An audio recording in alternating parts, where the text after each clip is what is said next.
The previous basket is under review.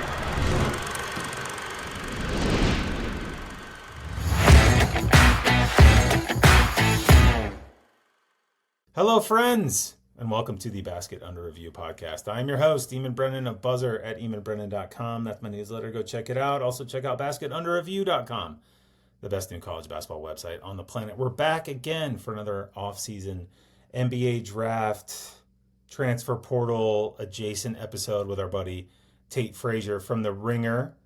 We are going to talk about the thing that we were going to get to last week and kind of alluded to and teased, but didn't have time because we were still talking about NCAA tournament expansion and lots of other stuff. But guys in the draft currently that are the biggest and most impactful potential returnees, decisions in either direction, and some surprises in either direction. And, you know, Milan Momcilovic, Jeremy Fears, Koa Peat, Andrej Stojakovic, Tyler Tanner. I got a whole list here. I'm just looking at my notes. And we're going to talk about all of them and more. Before we do that, really quickly, go to basketunderreview.com, sign up, $10 a month. You support this show and all of the shows that we put out, on podcasts and YouTube feeds. You also get access to the Discord, where there's tons of amazing, like thousands of college basketball sickos chatting all the time, and Trilly Donovan breaks news there. You also get access to the website, basketunderreview.com, which, there's great writing there. Brian Ralph just wrote a great piece about NIL spenders and talked to a bunch of people who fund programs and what they get out of it and what they want and sort of the whole calculus there. Really, really well done piece and indicative of the quality of content that you get at basketunderreview.com. So go there, sign up, $10 a month. Thank you to everyone already supporting us, and thank you to those of you who will go there now and sign up and do the $10 a month, because we really appreciate it. Okay. Also, we also really appreciate Homefield, homefieldapparel.com, the best college basketball, college sports, college athletics, college apparel, college baseball, whatever place to get your gear. It's the best, and I don't have a promo for Homefield this week, so I'm just going to say go to homefieldapparel.com, buy something, tell them that Basket Under Review podcast sent you. And just like saying that still. It's been like a year of the podcast, and I enjoy that. And that's it. Thank you to Homefield for sponsoring our show. Okay, Tate, we're in. And How was your week? How was your weekend? How you doing, bud? I'm doing all right. I'm happy to be here. We were hoping we would have some of these stay or go decisions done at this point, but as we know, the deadline is not, we're about 10 days or about 9 days away from the deadline. So still some decisions to be made, some big time decisions that are going to have ripple effects all across college basketball. And obviously there's a lot of coaches and a lot of programs, a lot of fans, a lot of people in general, agents, of course, that are kind of sitting on their hands as they try to work through all these different scenarios. And also you got a lot of NBA teams that are trying to figure out who's actually going to be in this draft, because again, this was a draft that was, lauded for the depth, but as we lose these players back to college basketball, and college basketball is winning this tug of war to get these guys back to college basketball, it is going to be fascinating to see who can move up, who can be risers, who's going to end up falling and end up having a decision made for them to go back to college basketball. So I'm excited to talk about some of these guys, because some of what we thought going into the draft process is changing in real time, and I think it's fascinating to kind of see who's in and who's out. I got to say this really quickly. I'm sorry to derail the podcast this early. So I just typed into Google, just like I have a big notes app on my computer of like the guys we're going to talk about. And I just Googled, as I do habitually during the podcast, NBA draft returners past week is the Google prompt. Okay. Just to be sure, because I wanted to make sure Elliot Cadeau was in there, because I thought he came back. He did come back. Not a super surprising decision, but he's out of the draft. He's back in. The second result on the AI overview from Google, and I would not derail the podcast this early in the podcast if this was not this crazy. Darren Peterson, Kansas. The projected top 3 pick shocked evaluators by officially withdrawing from the draft to return to school. Why are we doing the data center thing? What are we doing? What's going on? Anyway, you don't have to answer that. Jim and I did not get the update that Darren Peterson is going to be a top 3 pick, it sounds like. Well, it doesn't. The projected top 3 pick shocked evaluators by officially withdrawing from the draft to return to school. You just made that up. That didn't happen. What are we doing? Anyway, all right. Let's get into what we actually want to talk about. The sort of overall draft decisions, potential surprises in either direction. I think the number one that we need to talk about from the last week, based on interviews at the Combine and the sort of college basketball implications, is Milan Momcilovic, right? Who obviously is a super important player, a very, very good player. I'm not sure he's likely to be drafted in the first round. It doesn't seem that way, right? But at the college level, a guy with his size, and he was the best three-point shooter in the country last year by a massive distance, and one of the best in the last decade, right? Based on his comments, it started the week after we got off the pod last week. It was like, oh, St. John's is in. It's a St. John's and Louisville. And now, according to Milan himself, it's essentially Louisville and Kentucky. And I just want to say congratulations to Milan and his agent for creating quite possibly the best market you could create for yourself in terms of talent. It's like an AI engineer who saw the horrible result that we just got on Gemini and decided, you know what, I'm gonna tell Google and Microsoft that these are my two options, and whoever has the most money can sign me. He will probably be the highest paid player in college basketball if he, assuming he comes back, right? And his choices are Louisville or Kentucky, given the amount of money both of those programs are spending and prepared to spend. And Kentucky maybe a little bit more desperate than Louisville, but you can imagine Louisville being like, whatever, blank check. He will if he decides to come back, and those are the two options, and it's a bidding war between Louisville and Kentucky, he will probably be the most well-compensated player in college basketball next season.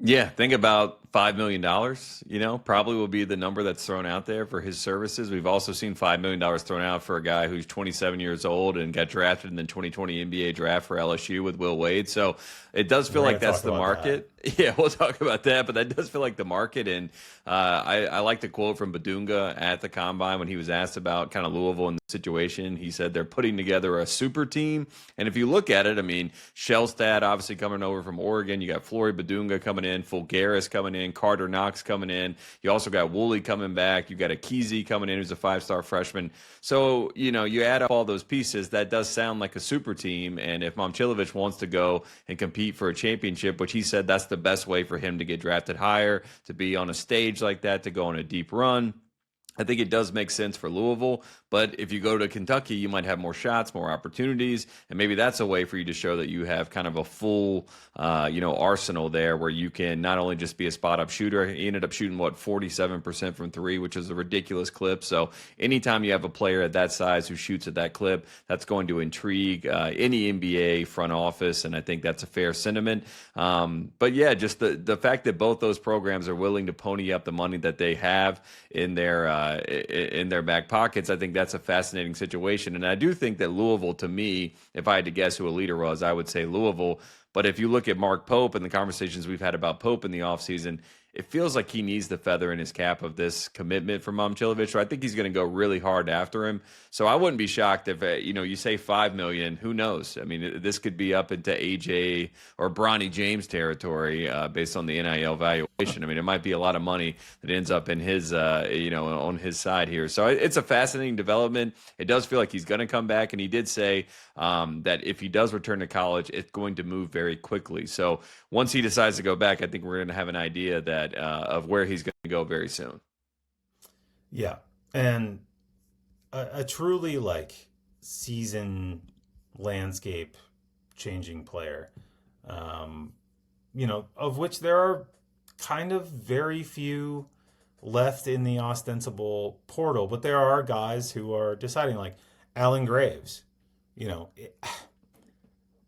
He feels to me, after the Combine and all that good stuff, he feels to me like a little bit like a lower level Cedric Coward from last year, where some NBA team is going to be like, we can develop this guy.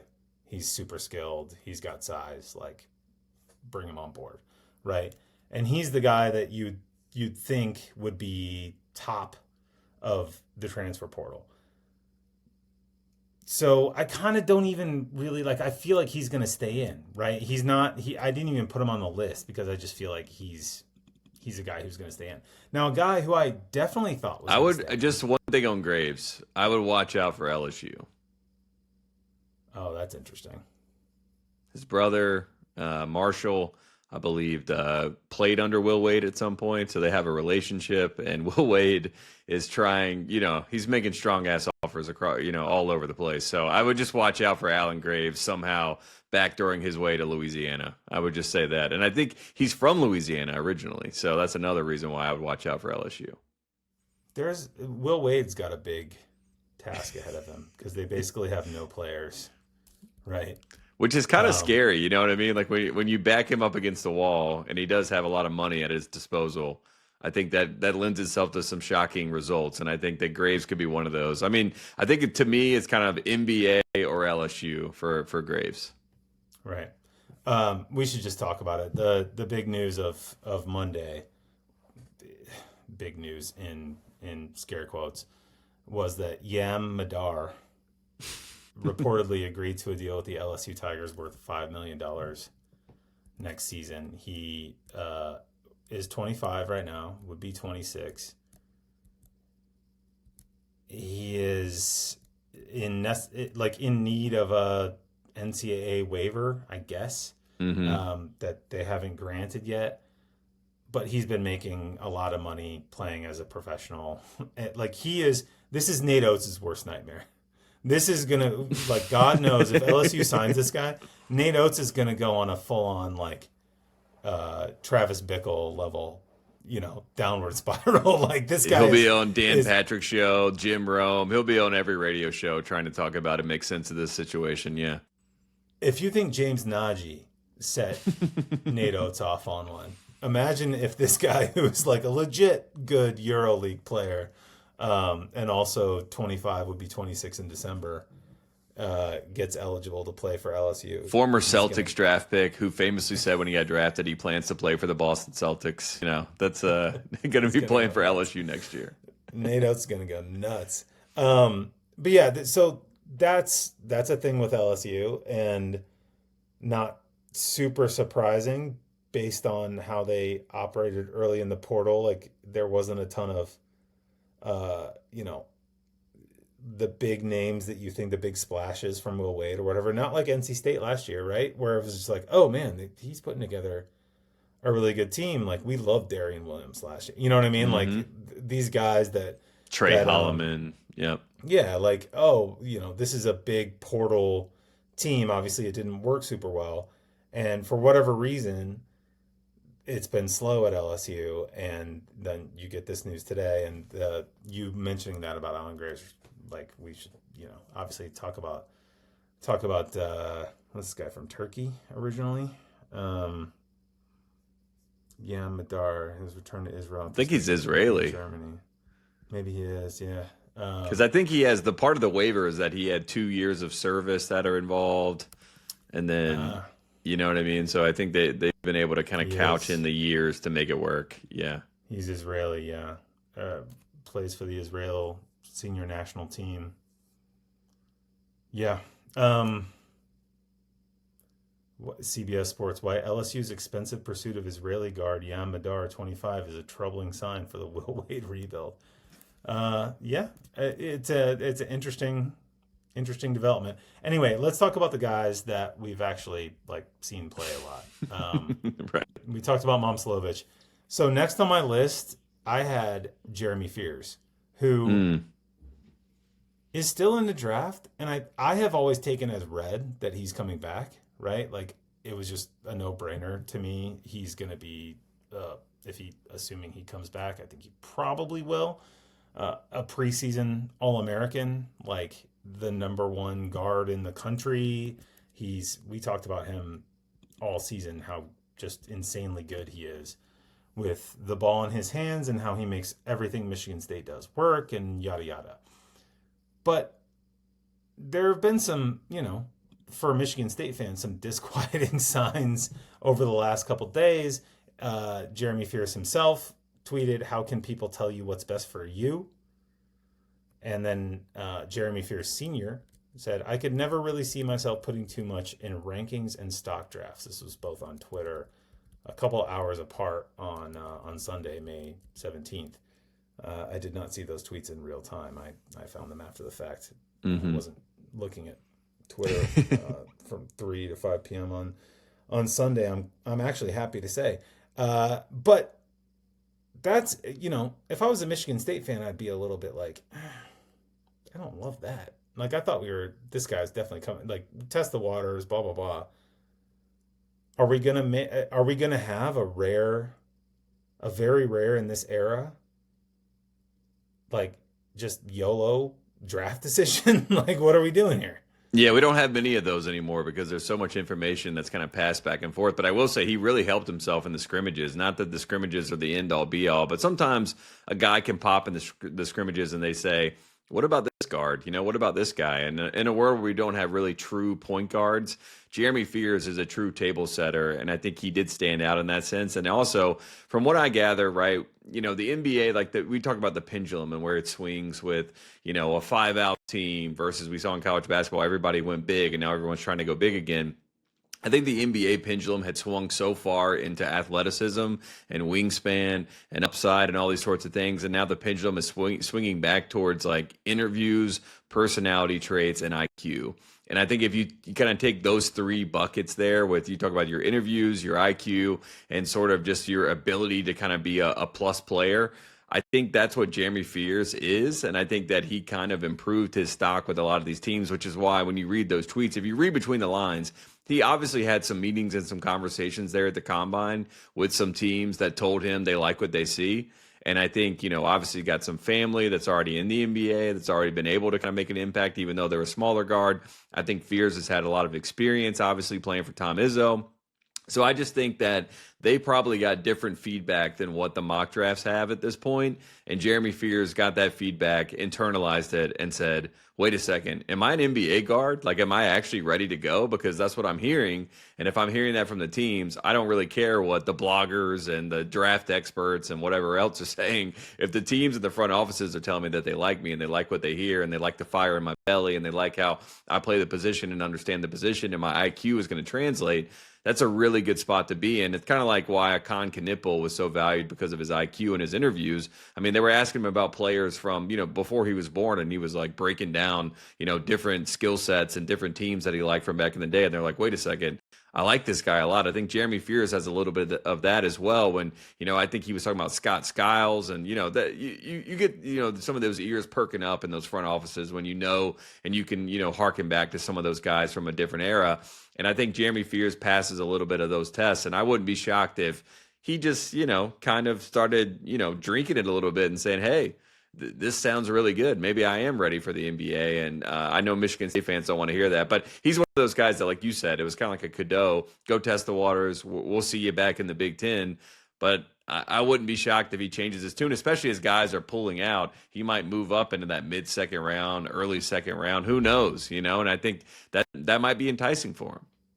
Yeah, and look, I mean, he and Knipple are two very different prospects, obviously, of course. Right? Like, Knipple was an insane lights-out shooter, shot 41% from three on high volume. That's the thing with Fears that is the only really limiting factor to his game right now is his perimeter shooting, right? Like, if he was 35 of 109 from three last season. That's 32%. That's not good for a ball dominant, possession dominant point guard, but anybody who watched Michigan State last season saw that it didn't matter. Like, he 100% figured it out. He had the highest.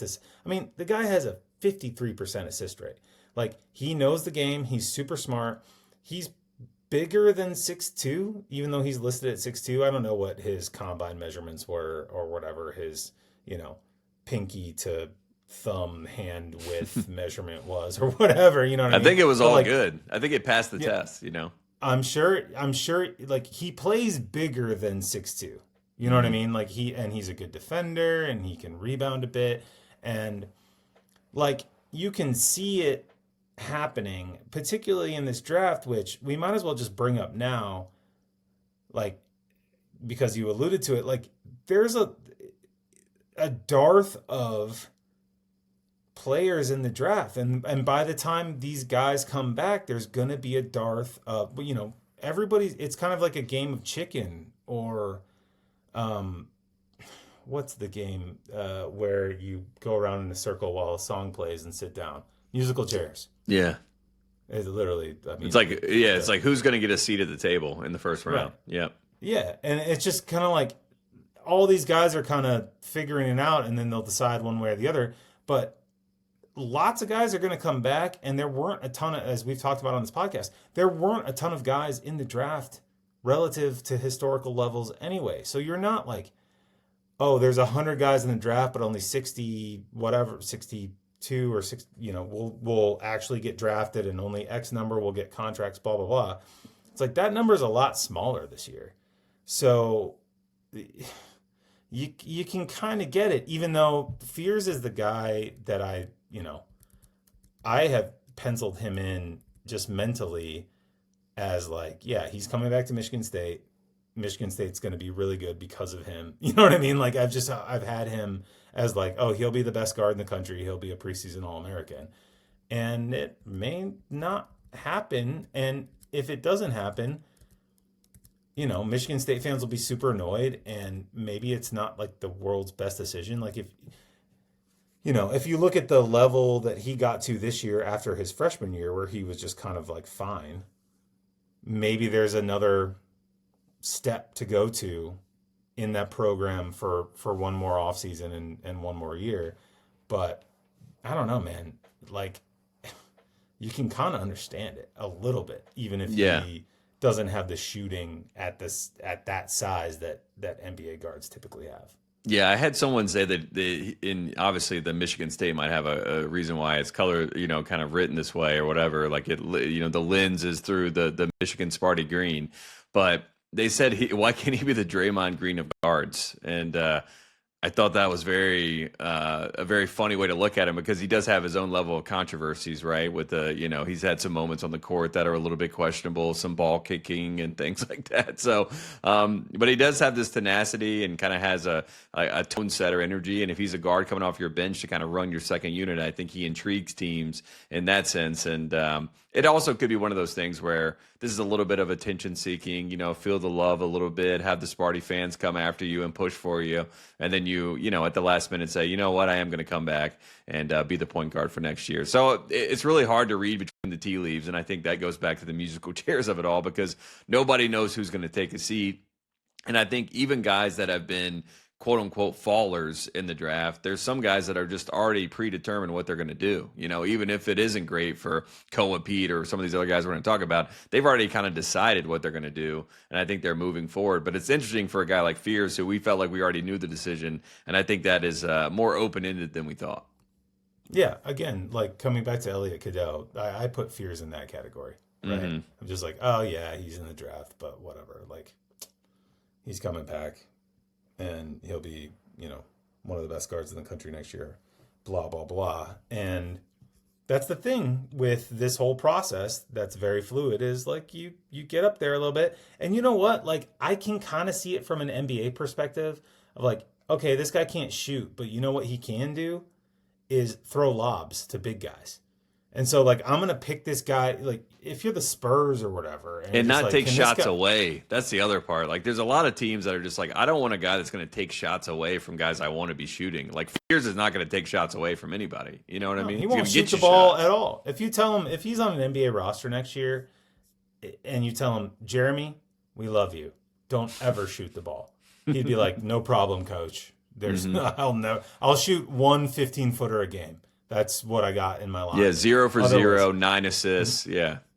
Yeah, but otherwise I'm throwing lobs to Wemby or whomever. You know what I mean? Like, I will come around a pick and from 15 feet away throw a one-handed lob. Like, he's great at that.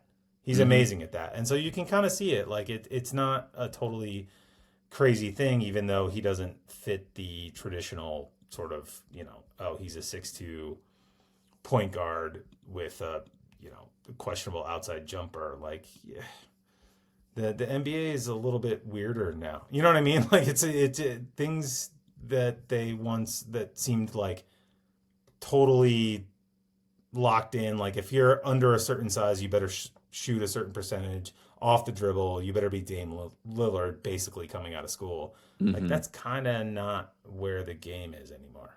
And a guy who can accept the role. You know what I mean? Like if your role is, hey, you're the backup point guard who's going to run our second unit and get all these guys touches and get them easy shots.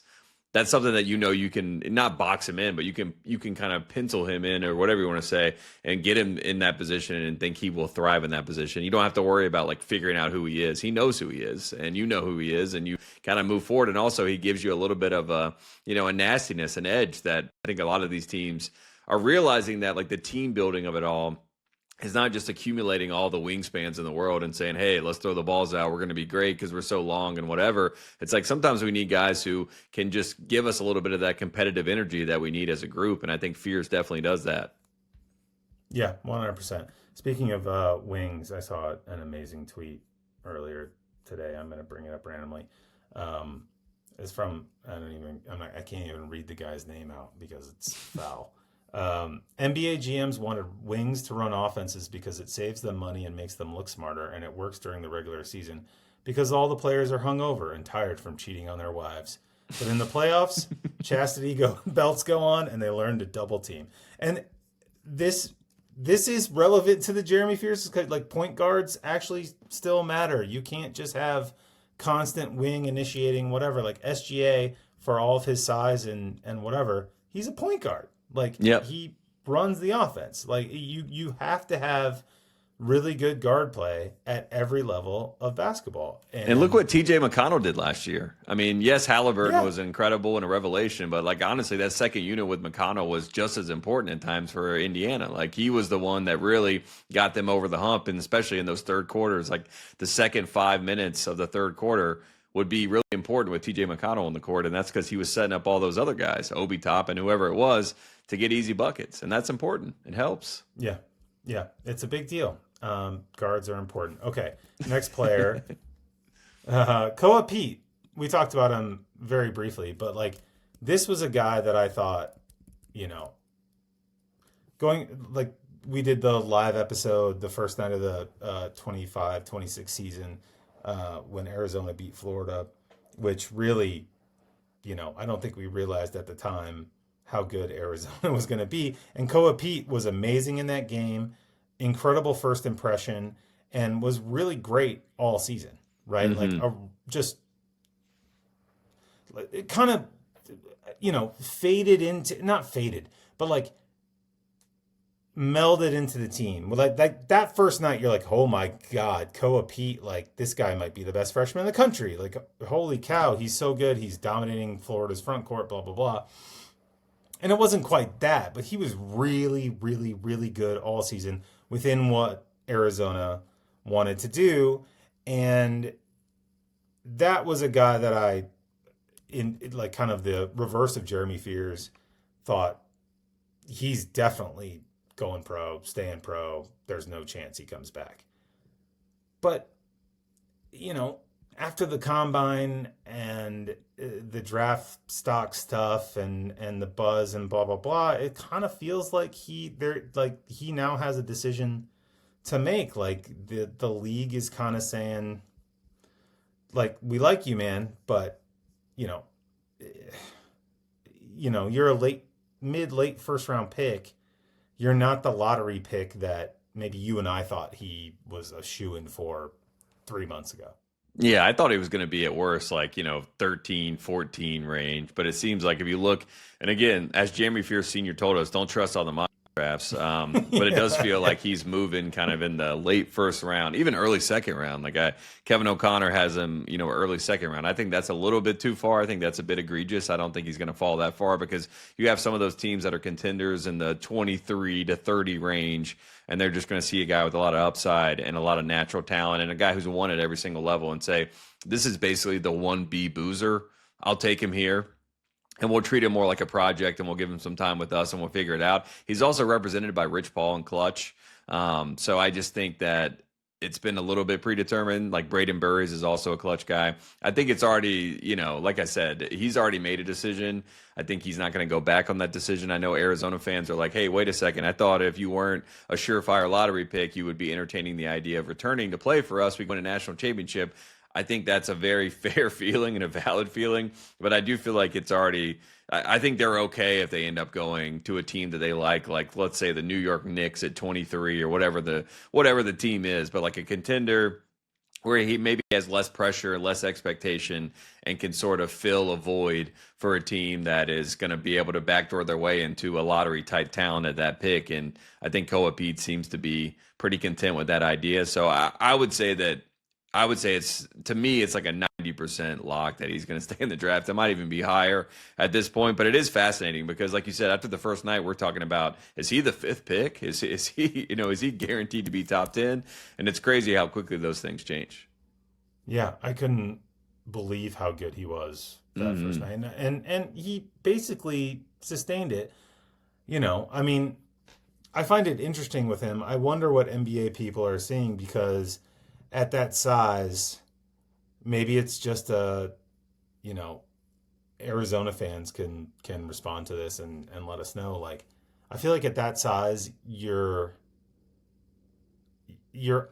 upside as a multi-positional super, like he's a massive kid, like multi-positional physical defender in multiple spots. Like, okay, he's not going to guard fives, maybe, but he can guard a lot of other spots, right? He's also big and strong, and he's only going to get stronger. Yeah, he moves really well. Like he is a, set the offensive stuff aside. I feel like if you looked at him as a prospect, without, again, as a non-draft expert and someone who, again, I don't know what his wingspan is. I don't know what his measurements were. I don't know if he did poorly on the agility drill or like whatever.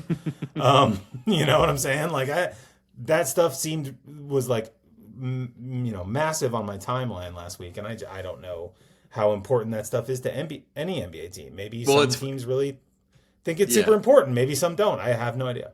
It's funny because like those testing numbers are, they tend to make the mock drafts move a lot, but I don't know how much it makes like actual front offices move, Like I don't think that they really take in, maybe there's some little things like a wingspan or a hand size or just some notes that would maybe drop you like, hey, we had him number 10 on our board, now he's number 12. But it's usually not some drastic fall. But I do feel like the mock drafts and some of that stuff does move guys a whole lot more based off of testing.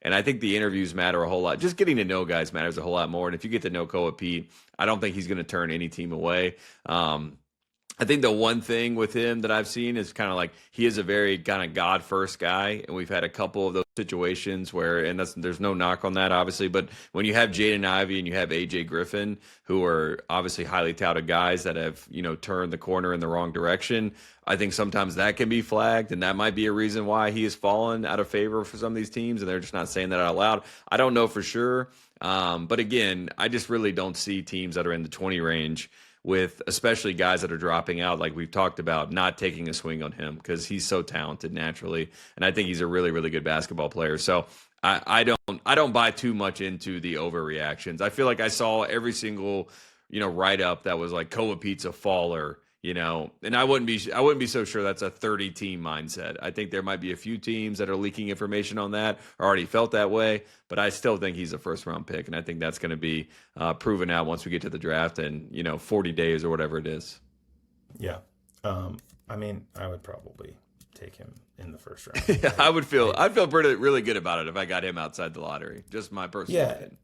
Yeah, and like, I'd feel great if I was an Arizona fan and there was even a small chance he came back to school next year. It doesn't seem like Tommy Lloyd's preparing for that possibility, but what a, complete like found money bonus that would be, right? Obviously, like there's just we'll get an All-American back. Yeah. I mean, again, we're talking about Momcilovic, Fears, and Koa Peat so far. 3 guys who you could put on a short list of preseason All-Americans if they came back to school.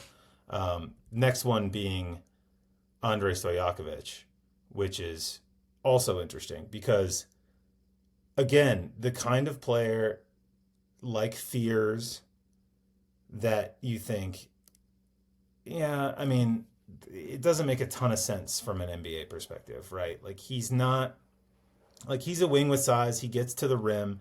The rim pressure is great, right? Like that's a thing that people care about, and he does it off the wing. Straight line drives, just gets to the front of the rim all the time. But the ironic thing about Andrej Stojakovic, which people noted many times last season, is that he's not a great shooter. And his dad was obviously like the, the millennial ideal of like, this guy's the greatest shooter of all time or whatever that I've ever seen. And he's not that guy. But he was asked last week multiple times, kind of, you're going back, right? Like, hey, come on, you're going back. And he was like, yeah, no, I'm in the draft. I'm going to stay for now, and I'm going to see how it plays out. I think he'll probably come back, and has always kind of treated it that way. But he's also, again, the son of a former NBA player that I don't think this is something that's talked about a ton, but there's it's not even a nepotism thing. It's just like a familiarity thing. There's a lot of NBA guys who'll be like, yeah, I know Peja's kid. He's a great guy, a great kid. Like we'll take him. You know what I mean? Like we'll have him on the bench and maybe he'll be in the G League. Either way, we don't feel bad about it because his dad's Peja. Like he's fine. And I just think there's something to that where you see these guys who are former.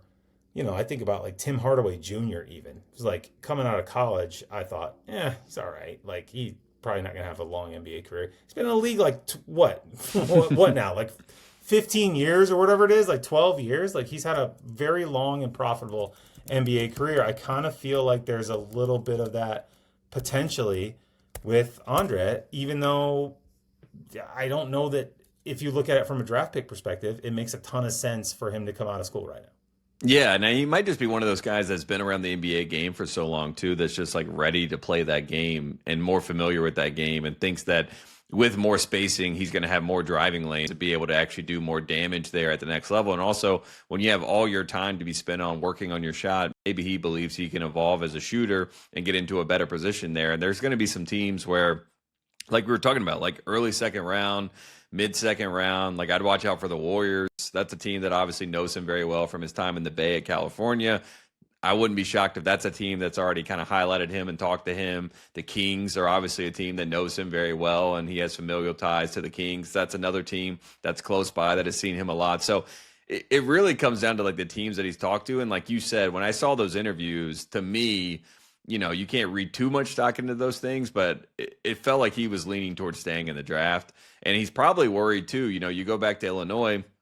There were even times this season with Illinois where Wagler's the storyline, Merkovich is the storyline, right? There's so many other guys that kind of got ahead of him as far as the talking points with that team, even though he was an important piece. Boswell as another guy who's going to be in this draft that's probably going to move up boards as we get closer to the draft just because of his physical play and things like that. So I just worry if he's like, I don't want to go back into a situation where I just get overstepped and forgotten about, and I just rather would go out now, go to a team that I know that likes me, and then find my role from there. So to me, those interviews were a little bit eyebrow raising, where I'm thinking to myself, oh man, he might be more in than we realize. And that's another name that we talked about, 2 weeks ago. We were like, oh yeah, Stojakovic, he's locked in. He's already told Illinois he's coming back. But you get around those teams, they start kind of patting the ego a little bit, saying how much they like your game and where you would fit in. And you start thinking to yourself, why not me? Why can't I go do it? I believe in myself. And he's played a lot of college basketball and moved a lot already, and he might just be ready to go. And I think that's another big factor, that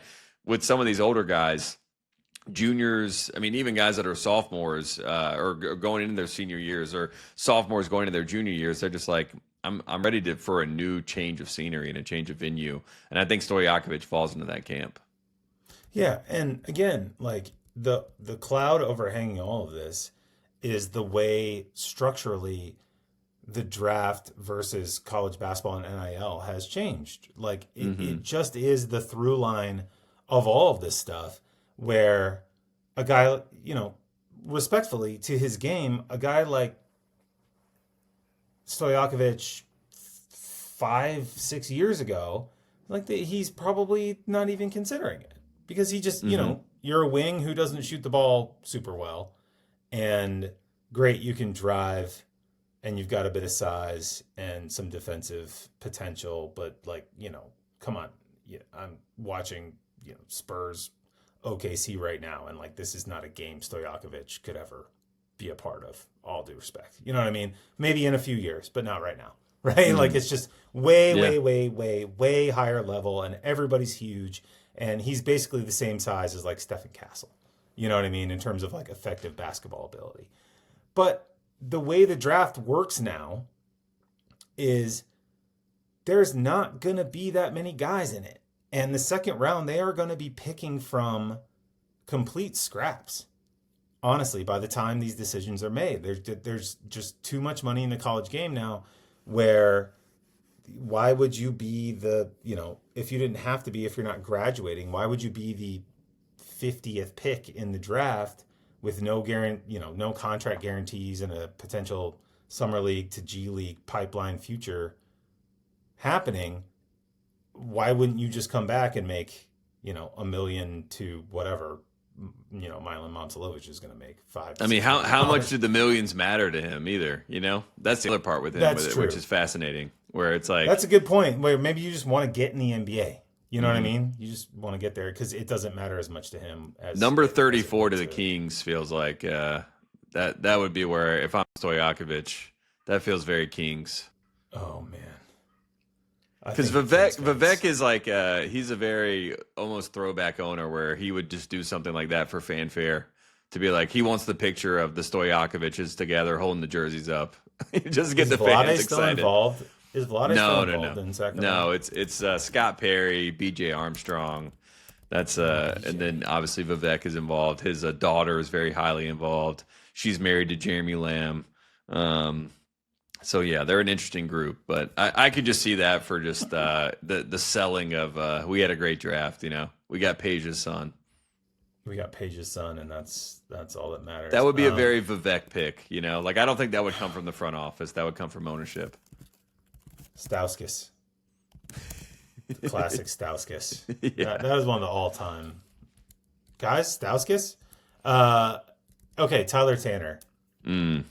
Now, this is an interesting one because I think we would have assumed Tyler Tanner was coming back unless he blew people's wigs back at the combine and just balled on people. And it sounds like he had a pretty rough go of it, which if you're Mark Byington, great news. But if you're Tyler Tanner and you were thinking about potentially staying in this draft that people will vacate and yada, yada, it's interesting how this draft has evolved too relative to college because there was a time in January where I was hey, and I based it off of what NBA scouts and Sam Vecini at The Athletic were saying of there's so many good potential guards in this draft that your Darius Acuffs might get drafted lower than they could have. And I was great, bring Darius Acuff back for another year of college basketball. Let's have some more of that.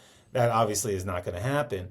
But Tyler Tanner was one of those names that was brought up a lot of this is another really great guard potentially in this draft. And it sounds just based on the combine, but also kind of where he was going in, that it's maybe he, first round is going to be a push for him, at which point it seems buddy, just, go back, make a ton of money at Vanderbilt and then figure it out from there.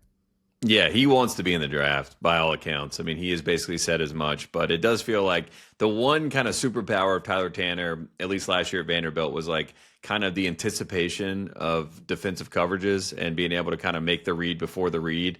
And I do feel in those combine scrimmages, he felt a step slow and a little bit of reactive as opposed to anticipatory. And I think that kind of hurts him. And at your size, it also doesn't help when we're in the middle of the NBA playoffs and the guys that are his size kind of get played off the court a lot of the times without some sort of special skill, like a Mike Conley being able to hit threes or something like that, right? So I think defensively, they obviously know he's going to be a little bit of a liability. The one thing that would be a superpower did not look like a superpower in the combine scrimmages. The measurements weren't great. So it does feel like, by all accounts, he's kind of locked in as a second round grade. Maybe a team likes him late in the first round and wants to take a chance on him because of what they saw at Vanderbilt. But again, I do feel like it's trending in the direction where he returns, which is great for us. It's great for college basketball. I'm excited to see him back and playing college basketball, but I just don't know how much he may have already been at a point where he was past it, and then it might be a little bit of a gut, kind of check to have to go back and change what you're going to do and go back to college basketball. But it does feel like the right move for him. And I think he'll be better off because I think one more year in college, he can produce like he did again. And maybe he learned some lessons. And obviously the spacing of an NBA court, it being bigger, he did just look smaller in the scrimmages. And this is a very kind of Neanderthal, banal take on what you saw from Tyler Tanner. But it is one of those things where he kind of always looked bigger, at least in college. Like when people would say he was 5'11", I would say, well, he kind of plays bigger than 5'11", especially defensively. He would, get steals and things like that. He would, have some deflections, and he was really good at digging down on defense and things like that. But for whatever reason, he looked a little bit like it was maybe a little bit too big for him. And maybe he was pressing a bit in those scrimmages because he knew he needed to make a little bit of noise. But the shot didn't look great, and he just didn't look like himself. So I think for me, if I were him, I would just go back to Vanderbilt and be a preseason All-American and have a chance to really make a splash and kind of re-pitch yourself to the next level. Yeah, Joey Dwyer, who writes some Vanderbilt stuff and also writes some really good pieces for Basket Under Review, wrote about his performance. Tanner's day one scrimmage could be described better as an up and down one, but it was better than Thursday's. He went for 13 points, but did it on 4 of 11 shooting from the field, 3 for 7 shooting for three-point range, and had 5 fouls. While Tanner had a mediocre day, he was guarding former Tennessee guard Jacoby Gillespie, who went for 28 points on 10 of 17 Yeah, Gillespie kind shooting. of cooked him. Yeah. Just like, oh shit. Like, all right, the offensive struggles can be a thing, but if you're getting absolutely destroyed by, on the other end by, obviously Jacoby Gillespie, really good college guard. I don't know that he's is he in first round? No, he's second round. Like, he'll be a second round guy. He might even be like, I've seen a lot of mocks now have like Tanner kind of in that 40-ish range. I feel like Gillespie is probably the guy. Like if Tanner steps out, that would probably be the replacement that steps in. So you might have even had a guy that just kind of took your spot there in the second round just based on those combine scrimmages. Because another thing is a lot of these NBA teams, like those seniors, like a Seth Trimble, Jacoby Gillespie, Otega Owe, some of these guys that are older that are kind of sitting right there, you're like, all right, well, we're fine to take these guys. We know they can produce, and we'll be better off and not have to worry about, hey, the 2-year project and all that sort of stuff. Maybe they can actually help us now. And I think that's probably where they sit right now with Tanner. Yeah. Okay, one more guy. Well, not one more, but we have a couple more. But another really interesting and potential, preseason All-American, Rueben Chinyelu, who... again, one of these guys that I thought going into the draft was clearly just doing it to do it and would come back and get his feedback and so on and so forth. And you kind of get into the process and the big guys start to fall away a little bit. And all of a sudden, the premium on a really, really, really, really good two-way rebounder and defender, the SEC Defensive Player of the Year, who is also, 6'10", 6'11", and a massive human being. You can kind of see some NBA teams being like, yeah, we'll take that. Like, we'll throw a flyer on this guy late in the first round. And so that throws a huge wrench into the thing that we've already, the anointing of Florida that we've already done. They'll be fine, right? They have a great team coming back, whether Rueben Chinyelu comes back or not. But if he doesn't come back, they do look a little different, and they have a different sort of set of problems to solve roster-wise. And, it's now on, like, I would have put it at 5%, 10% when he declared for the draft. They're like, yeah, he's coming back. Like, I just factored it in.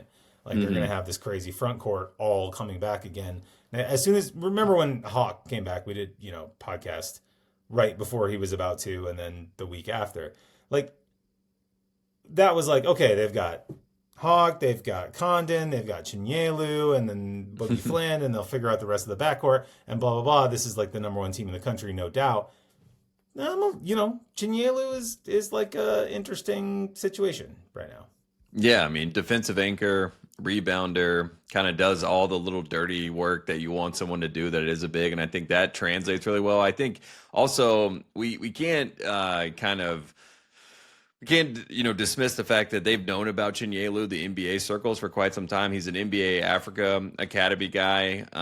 He came up through Senegal. He went to Wazoo. He's been around. They know him. He started playing basketball when he was a teenager. Some of those guys are tantalizing to some of these front offices because he's had such a short time frame to develop into the player that he is, and he continues to get better and better and better. And it does feel like he's clicking on all cylinders at this point, especially defensively. And you project him to get even better, or at least be a big that comes off the bench. Like if you're a team like the Phoenix Suns, right, and you have a second-round pick, or maybe you trade into the first round, you're like, hey, I love the idea of Mark Williams and, Malawach, and then like a Chinyelu coming off the bench for some defensive big energy, for some lobs and things like that. So I just would say with Chinyelu, he obviously has turned some heads. I think he's a really good defender. I think he has some natural knack. And I do think that because he started so late, he intrigues a lot of teams because they view it as like he's not done developing. There's still some development to be had, especially offensively. And when you get that kind of defensive intensity, that is something that teams are all looking for, especially teams that are, a win now kind of position. So I would assume that he comes back. I think he will come back. But I wouldn't be shocked because he's been in that NBA academy for quite some time, that there's some NBA teams that have kind of had him on a board for quite some time as a hey, watch out for him. And then they see him and they're like, oh, yeah, that's our guy. We like him. And he might not get a guaranteed first-round pick, but he might be a guy that stays in because he knows he has a team that really likes him. Well, yeah, and I mean, just, for a pure, like, if you're an NBA team who's just like, I want to draft a really good rebounder. Mm-hmm. He was 7th in the country in offensive rebounding rate, 3rd in the country in defensive rebounding rate last year. Like, two-way rebounders don't get much better than that.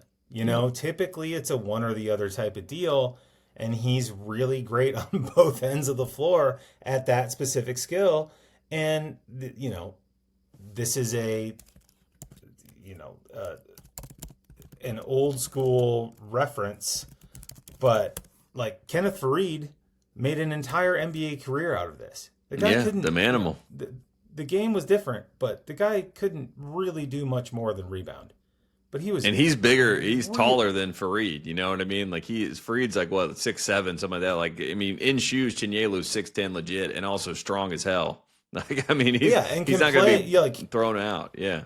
Yeah, he can stand in against NBA fives. With a couple of like freakish exceptions, like the guys I'm watching right now, like Holmgren and Wembanyama. But like no one can guard them, so it doesn't matter anyway. You know what I mean? Like they're the vast majority of NBA fives you see, the other 29 guys are guardable for him with his strength and size, and he's a freakish rebounder. Like he again.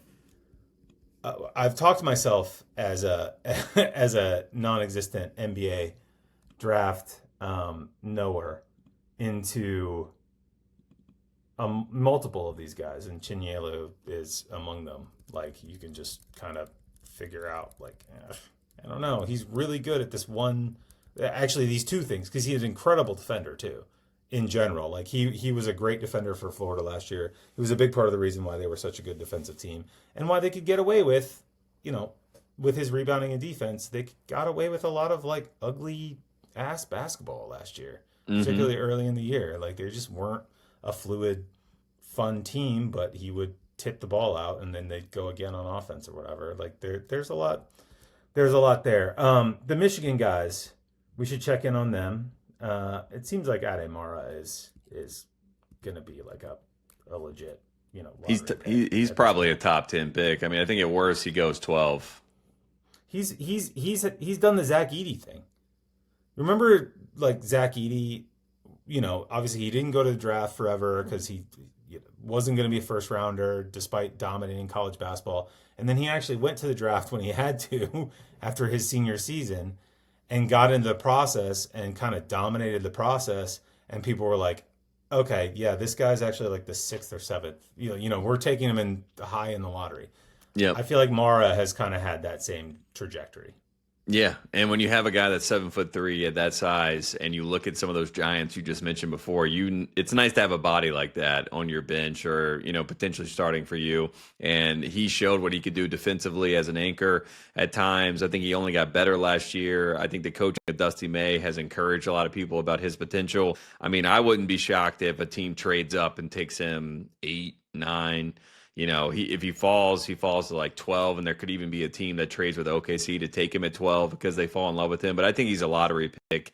And I wouldn't be shocked if his running mate there at the post last season ends up being in that, 14 to 18 range in Morris Johnson Jr. So I think for Michigan fans, you feel bad for him because those are two guys that maybe you were talking yourself into that they wouldn't have the best feedback and they may end up coming back. But I think both those guys are gone. I mean, Morris Johnson, I see him moving up. I mean, every time I talk to a different person, they're like, oh, this kid's amazing. He guards 1 through 5. All the tape on him guarding guards is pretty incredible. He gets deflections. When he played against high-level guards like Phylon, he was able not to foul, which I think is a really key note for what he projects to be at the next level. So I think both those guys, unfortunately for Michigan fans, will not be back wearing a Michigan uniform again. But luckily, you won a national championship, so, it's not too bad.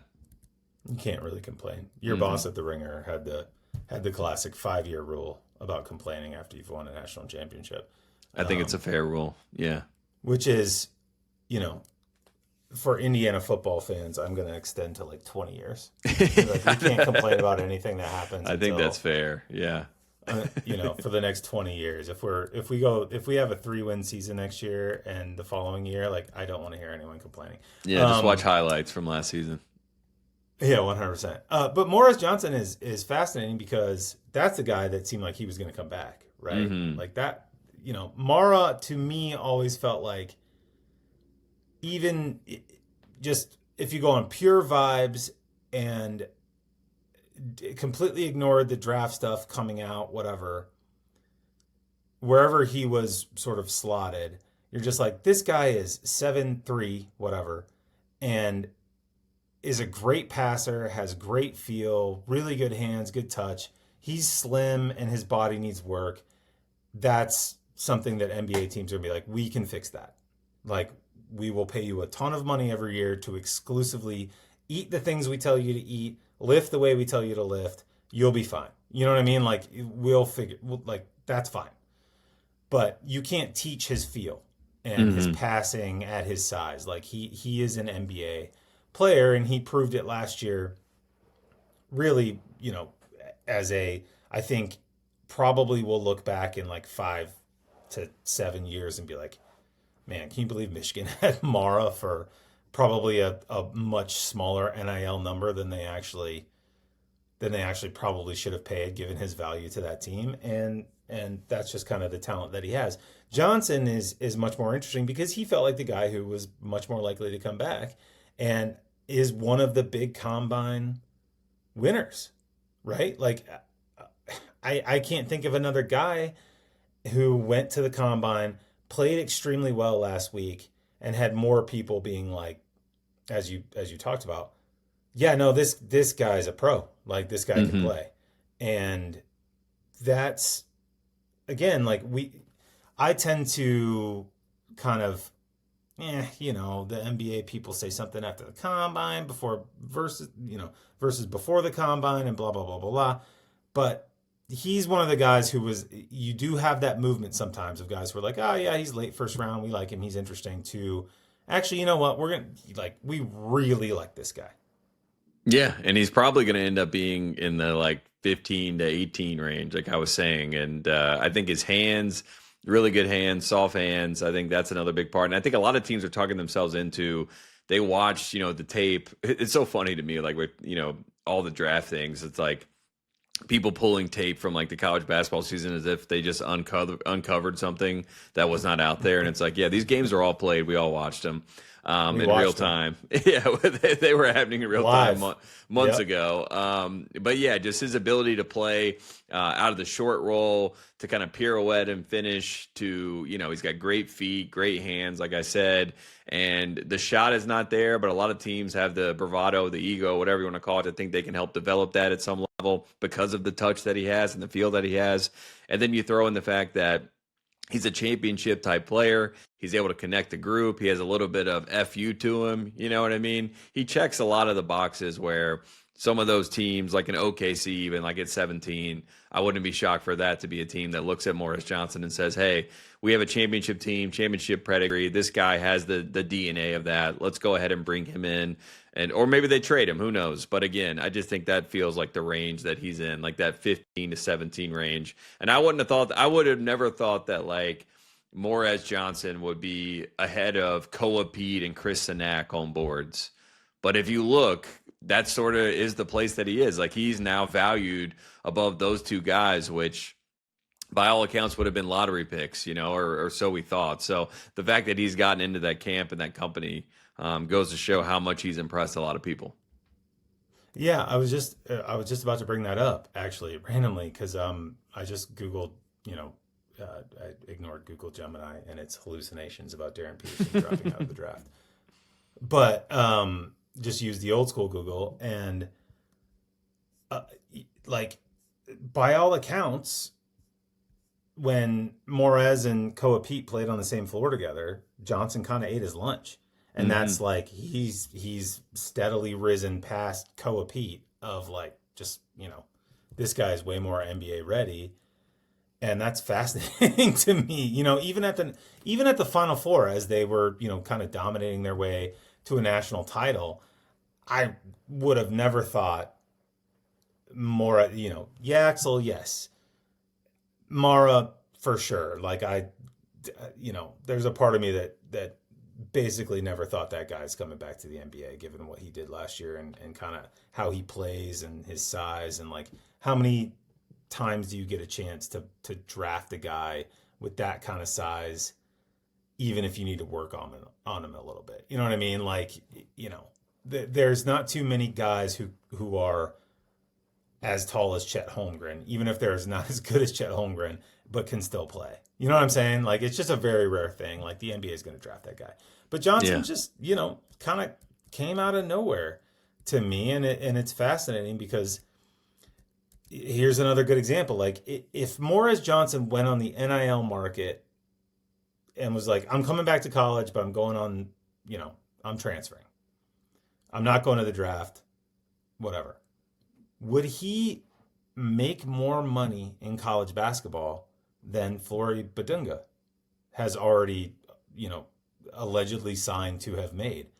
I wouldn't be surprised if that wasn't the case. You know what I'm saying? Like, I feel like he might get a lesser deal on the open market in college basketball than Badunga did.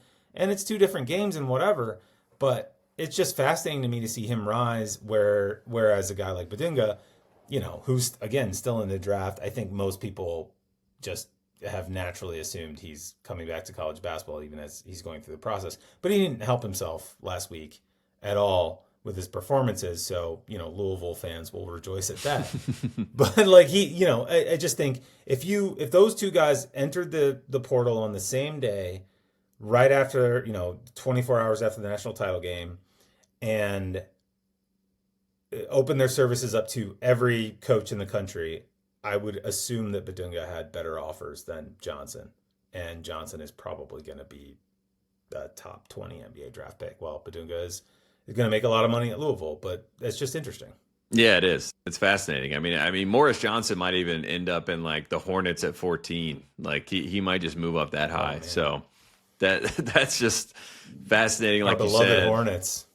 Yeah, I don't know what they're going to do there at 14, but there's a chance that they take a swing on him. It's honestly probably going to come down to like Yaxel versus Morris Johnson, which Morez obviously is a younger guy, and maybe there's more upside. But even if you said that, like Morez Johnson is going to go higher in the draft than Yaxel Lindeborg, you'd be like, what? What are you talking about? But there's a chance that it could happen. So he really has helped himself. I think Budunga, the real issue with him is that people are worried about that he has nothing other than his left hand. The right hand is pretty much unusable, easy to scout against him, especially on the offensive end, undersized as a 5.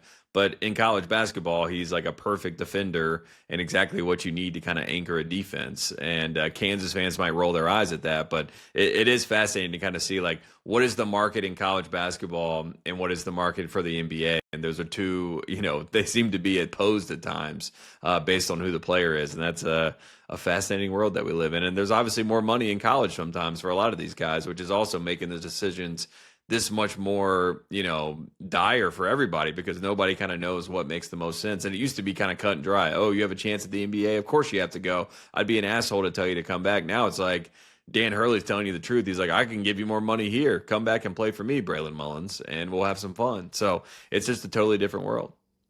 Right. And, in Braylon Mullins' case, it's like, look, you're a great shooter, a great young player. You may not be cut out for the NBA quite yet. You know what I mean? Unless you really discover the inner dog in you and get stronger. Yeah. Get way stronger and better defensively and so on and so forth. It's wild to think that Johnson could potentially get drafted ahead of Lindeborg. I mean, but I was just Googling for it. I couldn't find it, but I did see a funny, the classic Moneyball, Jonah Hill explaining to Billy Beane, like, this is Yaxel Lindeborg. He's, 6'9". He shoots threes. He can play, he defends every position. The only problem is he's 45 years old or whatever. His fatal flaw is he's super old. And that's kind of, the deal with Yaxel. Like he will probably have an effective NBA career, but, he's much older than the prospects these guys really want to draft. Right. Also, when you take an older guy, you hope in the interviews that they kind of give off the vibe of an older guy, just to throw that out there. So I think that's the other part. Quite does that. Yeah, I don't know if it checks that box either. You're like, wait a second, I'm getting an old guy who acts young. That's not good. Yeah, I'm getting a 24-year-old who acts like he's 18. With whatever, if he can play, great. But anyway, okay. Yessoufou, the Baylor player, who Tounde is still in theory out there in the portal, and I don't know that we have a good read on what his deal is relative to the draft. I don't know if you know or have any thoughts. Like, this is like if he comes back to college basketball, a top 3, top 5, arguably a bigger, more important player than Momcilovic. Like he, as a scorer, is kind of unparalleled as a wing scorer in college basketball, given what he did last year as a true freshman. There aren't many guys out there like that. And if he comes back to the college game, I would assume would be doing so for, a Momcilovic size bag. And where are we on Tounde? Yeah, I think Tounde is going to stay in. I think he wants to play in the NBA. I think the issue with him is feel. I think there's obviously, like, I when I first saw him, I'm like, he's the Brennan Anthony Edwards. That's exactly what he looked like. He's got a very similar build. He can get downhill. He can drive at a very high clip. But we saw when teams take that away from him, there's really no second option. His jumper isn't quite great. I think he has the, obviously the ability to develop a little bit, and I think that there's a chance where you take a guy with that type of motor and that sort of freakish athleticism and you kind of unleash him, especially defensively. I feel like that's the first thing for Tounde Yessoufou. If you draft him, you're just like, look, everything we're doing is defense. Like we're just trying to use you as a defensive weapon and you get downhill when you have the opportunity. But other than that, we don't want you making reads. We don't want you having to worry about making passes because we've seen that be an issue for you. But let's keep it simple. Defend, get downhill. These are your two options. I think that's going to be the sell for him. Maybe there's a chance where there's more money offered, like some of these teams with a lot of money left. But I still think that he stays in the draft. And I think he ends up being a late first round pick because of some of these guys that pull out. And I think teams will just have enough history on him to kind of take a swing on what he has, because again, he has such just a physical, I mean, just the tools that he has naturally are impressive. But again, we saw the feel was off, and I think it's going to take a while for him to develop the feel. But defensively, I think he has all the reasons and all the means to be a really good defender. So I think that's your sell for him, because I don't really know where the fit is in college. Like Kentucky, I guess you throw out there. Maybe Louisville's like, we have some more money, we'll scrounge up to throw at you. Maybe a St. John's, but I just don't think they're cultural fits for him. I think Baylor kind of worked for the 1-year deal, and I think he's going to stay in the draft. Yeah. Isaac Trotter asked him at the combine where he sees himself in the NBA draft, and he kind of, went out of his way to say, I'm definitely staying in the draft. I'm just focused on the draft, et cetera, and so forth. And I bring this up because the first reply on Isaac's tweet with the video is from @UCLA Fanatic 10. Can someone ask him if he's willing to be browbeat in public and drop 25% in the draft to play for Mick Cronin? Which I thought was pretty He did go to California. Like when he came to the States, he lived in California. So maybe UCLA is close enough for him to be enticed. But I don't know. I don't know about that. Mick, bring him home. Also, apparently St. John's, speaking of St. John's, Rick Pitino, 2 days ago. No, today actually did a Zoom call with reporters where they asked him about the roster, and he said, we have roster spots available if anyone wants to join this basketball team. We're looking for 2 more pieces. So, yeah, Tounde. There's money out there. The Tounde, there's a spot for you there. Ebuka Okorie seems like, again, a guy that I thought was obviously incredible last year for Stanford and really under the radar. And the problem now with the NBA is that nobody's under the radar, and he's probably going to stay in. But I felt there was a part of me always rooting for let's get one more year of this guy where he's like one of the 3 or 4 best backcourt players in the country. Like he kind of was close enough last year. You know what I mean? Like he wasn't far off that. But him coming back from the draft would have been like, okay, like this guy's going to have a massive sophomore season, but it just sounds like he's probably in. Yeah, I think Kyle Smith has already come to the terms that Okorie's going to stay in, but he led the ACC in scoring last year, which is kind of crazy when you think about, the Cam Boozer, Caleb Wilson talk. It's like the guy that led the ACC in scoring, who had 8 30-point games, was Ebuka Okorie. Also hit some clutch shots throughout the season, so he has that gene. I know a lot of people have kind of been knocking the shot. They're saying, wait, this guy shoots 35% from 3. How can we trust him at the next level at that size? I think that he just has a real knack for, one, not taking shots away, but also just getting you shots that you need. And I think he's carved up a lot of good ACC defenses and beyond. And I just think he's going to be a really good player. So I think he's going to end up being a steal for some team in kind of the mid-30s, and they're going to end up with a guard that's going to be a lot of fun to watch. So Ebuka Okorie, I'm all in on, and I'm excited. I wish we had him in college one more year, like you said, but I think he's going to be a nice perimeter creator for somebody out there in the NBA. Yeah, I mean, he took 30% of Stanford's shots last year, or 31.5% of their shots. Handled 30% of their possessions. That's super, super high numbers for a freshman. Playing in a high major league, an ACC last year that was significantly better than it had been for the last half decade or whatever, like top to bottom, quality in the league, way better. And his efficiency was great, and his turnover rate was really low. You know what I mean? Like he I would love to watch him play another season of college basketball. And he shot 35% from 3. He shot, 35% from 3. Like, it's fine. You know what I mean? Like, it's not like he shot like 22. We're not talking about Donovan Dent, where the guy just doesn't shoot threes, and when he does, it's probably not going in. Like, this guy's, at whatever age he is, 18, 19, he's a real deal guy. Also, super high IQ guy. Like, when I was talking about before, like the IQ guys that kind of NBA teams are falling in love with. Like Ebuka Okorie committed to Harvard. He's from New Hampshire. He ended up going to Stanford. Like he definitely is one of those guys that's going to do well in the interviews. Right. He can get on a stream with Jaylen Brown, and they can do a high IQ. Well, that's a different kind of IQ. Yeah. I just want to give a shout out to our buddy Herb Sendek real quick, and because we were talking about Kyle White. Kyle White has consistently found really good players who then go on to either transfer or go to the NBA draft. Herb Sendek's starting a streak of that too. Alan Graves came off the bench for Santa Clara last year, and he's like the hottest name in the portal if he comes back / a draft guy that people are kind of, they think probably he'll go. Christoph Tilley was excellent and got a big Ohio State, sack of cash last year, and that was a guy that was at Santa Clara for forever.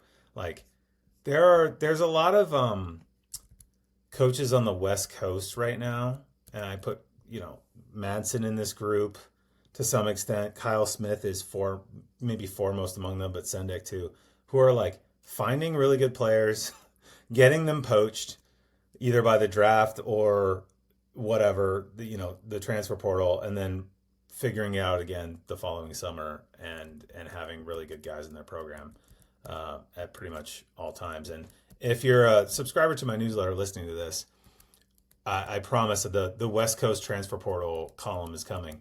I got a little bit of feedback on the first one that I did of like, oh, here are my, my 5,000 words about the transfer portal. And it was just vibes and whatever teams came to mind at the, whatever. And someone was like, there's not a single team west of the Mississippi on this list. I was like, all right, I'll dive in. I'm sorry. I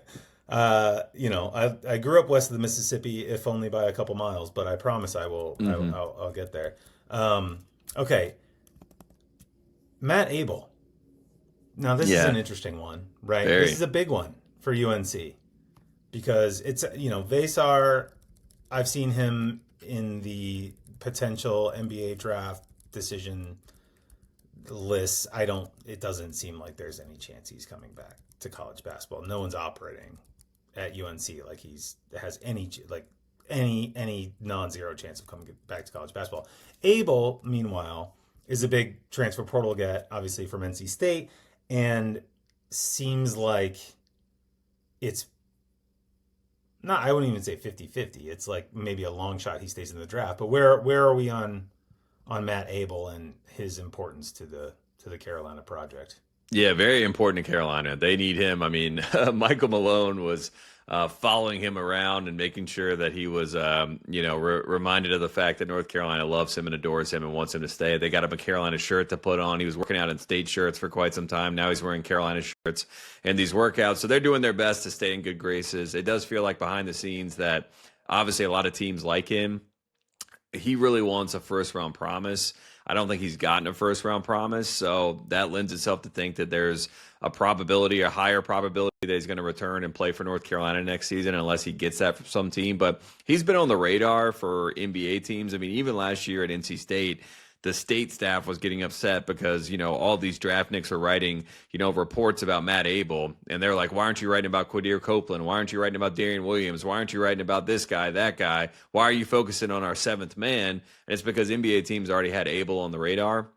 So he's been out there. They know who he is. They like his game. He's impressed in workouts. Everybody from the interview standpoint seems to have a lot of, reverence for who he is as a person. His dad's highly involved in his process. I think his agent would be happy for him to go back to North Carolina and get himself into a sure thing first-round pick. I think he would be after a year at North Carolina because he's going to get a share of the offensive load there. So it'll be fascinating because I think that, Abel is obviously so talented, but I know that Malone really wants him and needs him to play for North Carolina. So they're going to do everything they can to make sure that he is going to be there. And they got a kid from his high school team to commit Kevin Thomas, who was an LSU commit that now is going to North Carolina. So they're trying to do everything they can to persuade him to stay and play for North Carolina. But if I were to guess right now, I think he's probably leaning towards coming back to North Carolina.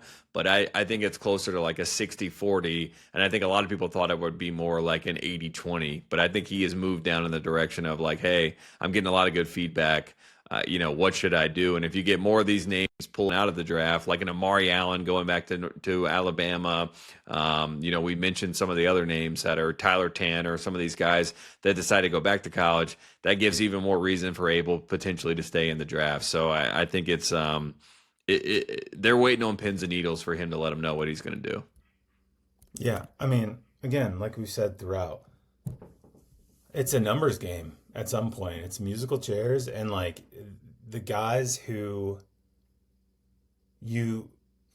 like literally like in January, February, looking at all of these great players in college basketball, all of the freshmen, all of these guards, what the draft is going to look like. It's like, oh, it's this loaded draft. It's, it's so talented, and the following year is not as good. So it will behoove players to maybe stay out of the draft and yada, yada. And I don't know if that's fully materialized just because the number of people in the draft is so small to the point where, by the time draft night comes around, depending on how some of these decisions go, the, like you'll be making up the numbers at some point. They're the later teams in the second round are going to be drafting some people we've never heard of. It'll be like draft and stash guys, or it's going to be like Otega Owe, Richie Saunders, like some of those guys, Martinelli from Northwestern. Like those guys are going to move up the stack as these guys pull out. You know what I mean? And that's good for them. Jacoby Gillespie, as we mentioned before.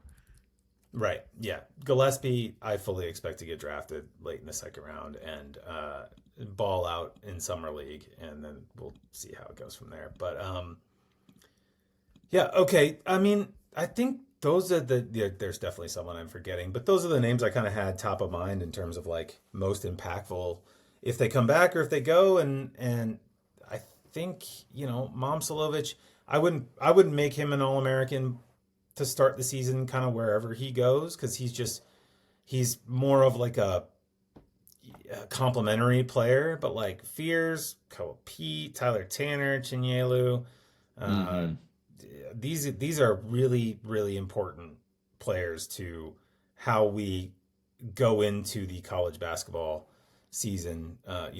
Think about September, October, and everyone's making their preseason lists and yada yada. So it's important.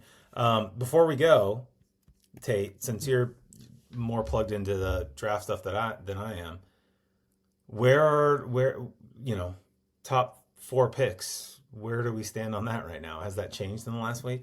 Yeah, I think there's a big like PR push. I don't know really where the storm is coming from to get Boozer up into the number 1 pick conversation, which I think is fair just because Boozer has obviously been so good at every single level. So I wouldn't be – I think Washington is really trying to shop that pick for someone that has fallen in love with either Darren Peterson or Cam Boozer, and there might be more Cam Boozer suitors that are willing to move up into that number 1 spot, and Washington would love to say, hey, yeah, you can take this pick. Like if Chicago, for example – says we really want to make a splash. We want a foundational player. We think it's Cam Boozer. We're going to trade up and we'll swap, 1 for 4 and some other options and things like that. I mean, that could be something that occurs, and Boozer could end up going number 1. I think that AJ is going to end up going to Washington number 1. Utah seems like they're kind of more in for Darren Peterson than I even realized. But again, as Bill Simmons said to me, don't believe anything that anyone tells you from Utah, because Danny and Austin Ainge are going to lie to people. So it does feel like that Darren Peterson, there's a swell of Darren Peterson adoration. I don't know if that's because they want to get people off the scent of their interest in AJ, but they seem to balk at the idea that AJ was their number 1 guy. At 3, Memphis is really the fascinating one, because I wouldn't be shocked if Memphis has Caleb in their sights. But if Cam Boozer is still there, you may maybe take Boozer and you're happy with that. And then if Chicago's there at 4, I think Caleb Wilson will end up being the pick. So I think the order will be interesting to see how it kind of goes. But I do think if 1, 2, and 3 are more musical chairs, and I think Caleb will be there at 4. It just depends on what team takes him at 4. And I think Washington's going to try to coerce some team into moving into number 1 and taking whether it's AJ or Darren Peterson or Cam Boozer. But I think it'll be AJ, Peterson, Boozer, then Caleb Wilson. I mean, like, if you're the Bulls and you have the 4th pick, why would you trade with the Wizards to be the number 1? You know what I mean? Like, yeah. I having personally watched all 4 of these players quite a lot over the last year and a little bit before that, and also feeling like I'm not a total dunce about the NBA, even though it's not my area of specialty. If you're the 4th pick in the draft, you're going to get a good player. You know what I mean? Yeah, you're getting Boozer or Wilson. You're good. Like, you won the lottery insofar as you want to get in the top 4 of this lottery, right? Like, even 5th, I don't know if that's going to be Acuff or who's going to do what at 5th. Brooklyn's another team that Brooklyn will definitely be calling, because I think Brooklyn wants one of those 4 guys too. So, I mean, if Brooklyn calls Chicago and says we got Yegor Dimon, and we want to make this move, I'm gonna crash out. On this podcast next week will just be a rant about the Chicago Bulls. If they do. I don't want that to happen. I'm just saying that Washington's definitely taking calls. That's the fascinating part. I don't think that they're. But why would you do that either? I don't get it. Like, you've got Trae Young and Anthony Davis. Like, who cares? You know what I mean? Like, I don't even know what the status of those. Trae Young seems to be on board. Anthony Davis seems to be Anthony Davis. Like, just take the best player you want to get and go from there. And, like, the only thing I could see is, like, we decided to take Peterson because we think he's the best. Also, AJ made clear he really wants to be in Utah. Okay, then swap, the number 1, number 2. Whatever. Yeah. But then the 3 and the 4 are like, whatever Memphis decides to do. If you're the Bulls, you either take Boozer or you take Caleb Wilson, and you're completely happy with that.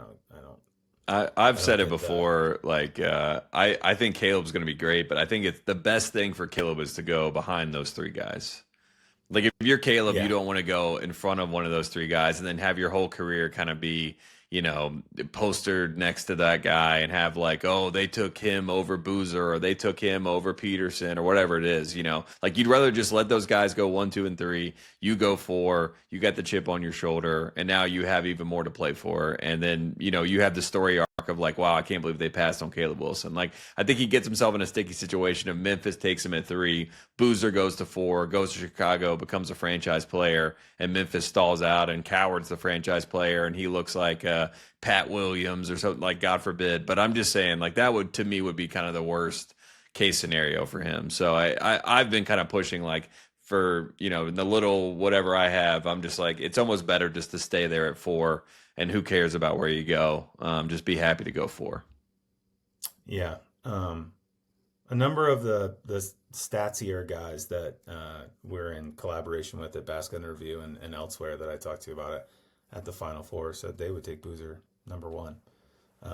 That's been a big push. A lot of the analytics guys are like, Hollinger has Boozer number 1. It's been an interesting push. And, like, even I talked to some people last week that were at the Combine, and they're just like, I just don't understand why Boozer isn't in the number 1 pick conversation. And I just think that's kind of drumming up in real time. So, interesting. Yeah. We've come a long way on Boozer on this pod. Remember when we were comparing him to Tyler Hansbrough? I mean, I still think he does have a very similar game, no disrespect. He does. He just barrels people under the basket, but, he's like a Super Saiyan version of that. He's a better passer. I mean, he can dribble. I mean, he ended up being a de facto point guard at times for them. So, like, there's definitely, like, he's got an expansion of that. But as far as, like, his offensive game at this moment, I think it's very similar. But, I don't think he's the number stronger. one pick. I'll say that. I mean, Peterson to me would be the one where you would have my attention to talk yourself into Peterson number one. And if I'm Washington, maybe I'm intrigued by Peterson playing the 2, Trae Young playing the 1, and that could be a conversation that they have. And then AJ goes 2 to Utah. And then if I'm Memphis, I probably just take Boozer.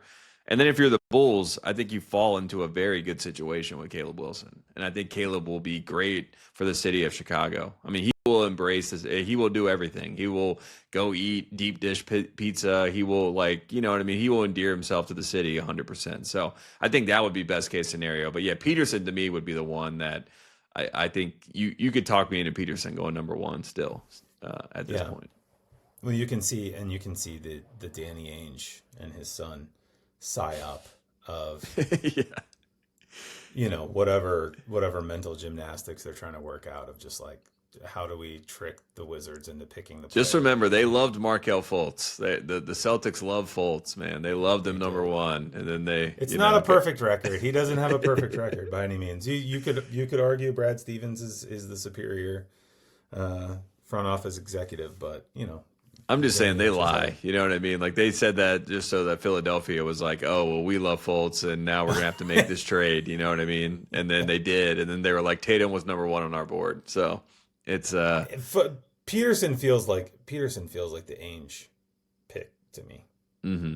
Like, because he's just like a pure pedigree talent, has been the number one guy for a couple years now. And like, I don't care about any of his other stuff. Like, we think he's the best player. You know what I mean? Whereas like a lot of GMs would be like, I don't know, I'm a little spooked about the whole creatine thing. That seems like a weird explanation for what we talked about on the podcast 5,000 times this past year. But anyway. Also, he fits. I right. mean, like, the front court's already locked in. Like, if you get Peterson with that front court, you feel pretty good about that. Also, John Moran has played with Jaren Jackson. He's already had a elite guard like that. That's an elite guard. It all kind of adds up. So I think Peterson to Utah would be a lot of fun. It would be. All right. Okay. That's gonna do it for us this week. A lot of NBA draft / college basketball talk, because the two things are very fluid right now, and we're waiting on these guys to make their decisions. And even as of a week ago, the decisions, if we had talked about Jeremy Fears a week ago, we'd be like, yeah, he's coming back to school, obviously, blah blah blah. Yeah. And maybe not 100% in that direction anymore. Things have changed with the combine in the past week and the way the NBA draft stuff works. So we'll keep we'll continue to keep an eye on that. We will keep an eye on all the there's going to be a kind of, not a flood, but there's going to be a burst of transfer portal stuff as this NBA draft in or out thing gets sorted out over the next week or two. So we'll continue to be on that. We'll keep talking to Tate about it. And in the meantime, that's it. Thank you to our producer, Corey Aldis. Thank you to Trilly Donovan and all the folks at Basket Under Review. That's going to end the podcast from here. We'll talk to you all next week. Bye-bye.